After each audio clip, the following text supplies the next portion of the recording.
I mean, the big question to me today is Britain going bankrupt? I wake up and see ghastly headlines yet again in the newspapers, this time about how an awful lot of people in our country are facing huge hikes to their council tax bills. Not 3 or 4 or 5%, which is bad enough. We're already clobbered to a huge degree on council tax for questionable services, rubbish that only gets collected every 2 weeks, and if you happen to miss the crucial moment, then your bins will sit there for another 2 weeks.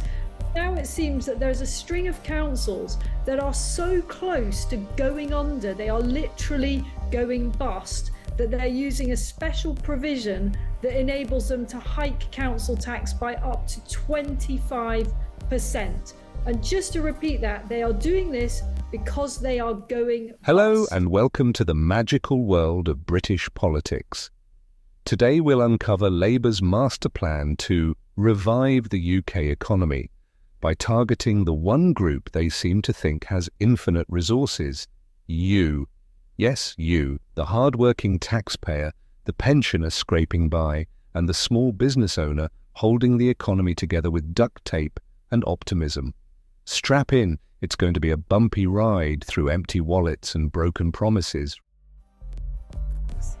What I want, and Keir wants, taxes on working people to be lower. And we certainly won't be increasing income tax or national insurance if we win the election. So that's a clear commitment. You will not increase income tax. No, we won't increase income tax or national insurance. In fact, we oppose the increases to national. Remember that warm, fuzzy feeling when Labour promised not to raise taxes? Good times, weren't they?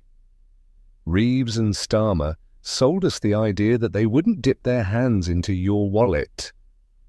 Well, surprise, that promise, a load of rubbish. Do you mind explaining to the post-World War II pensioner generation, who are hurt by rising prices, just why they should get less under a future Labour government than under a future Tory one? Well, I want taxes on working people and pensioners to be lower.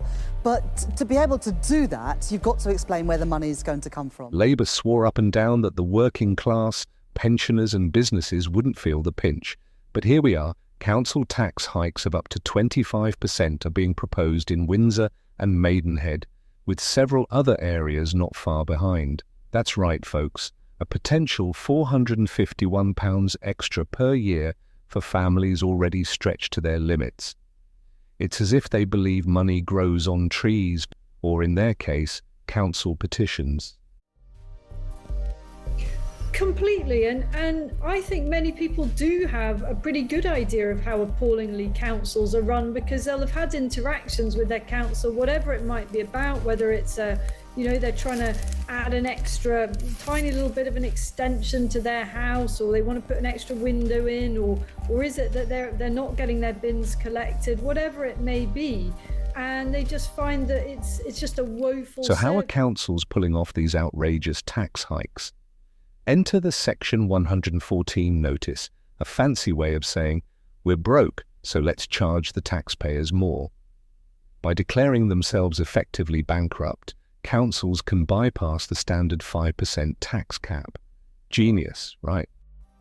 From a chancellor accused of making misleading promises about tax rises during the election campaign and then raising them by £40 billion in the budget, a candid admission. I was wrong on the 11th of June.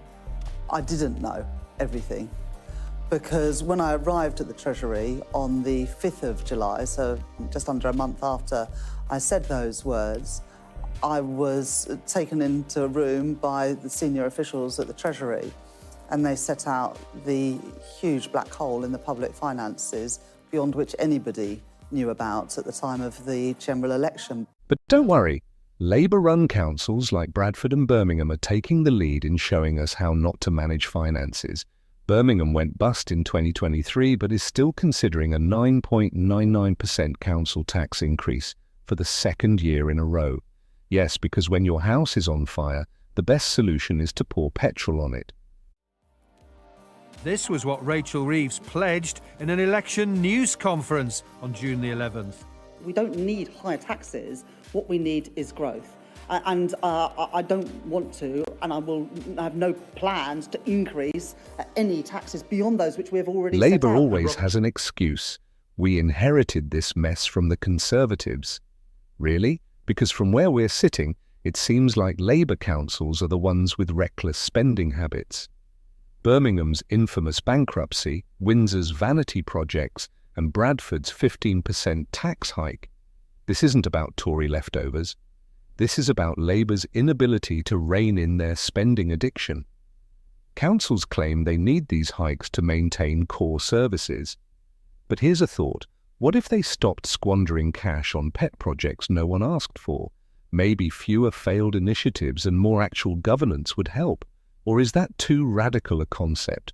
And who's footing the bill for Labour's failures? Pensioners, farmers and the working class. These are the people Labour promised to protect, yet they're the first to suffer.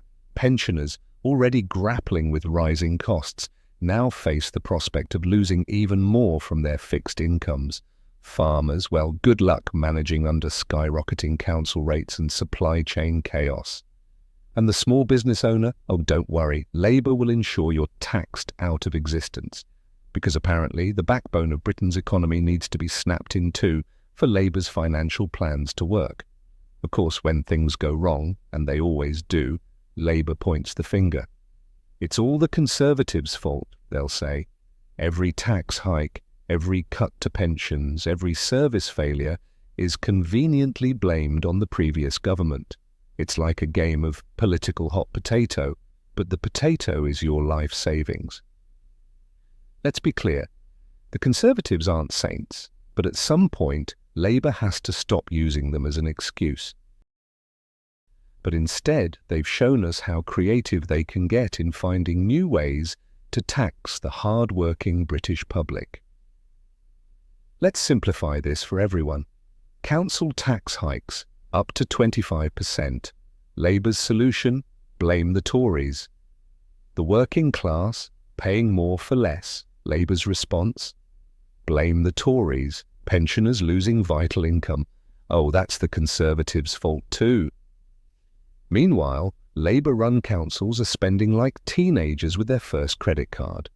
Here's the harsh reality. Labour isn't taxing the rich. They're taxing you. The single parent, the retired teacher, the corner shop owner, because in their eyes you're the easiest target. Or if you're a pensioner, as far as Labour's concerned, you just go and do one.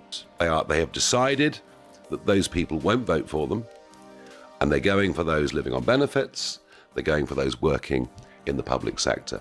It's actually, if you think about it, quite divisive. So there you have it, folks. Labour's grand plan to save the economy, tax hikes, blame games and bankruptcy declarations. Truly inspiring, isn't it?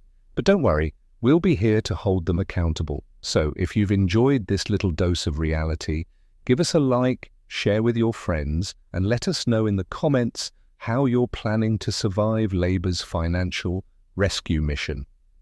Thanks for watching, and remember, the only thing Labour won't tax is your patience, because they've already maxed that out.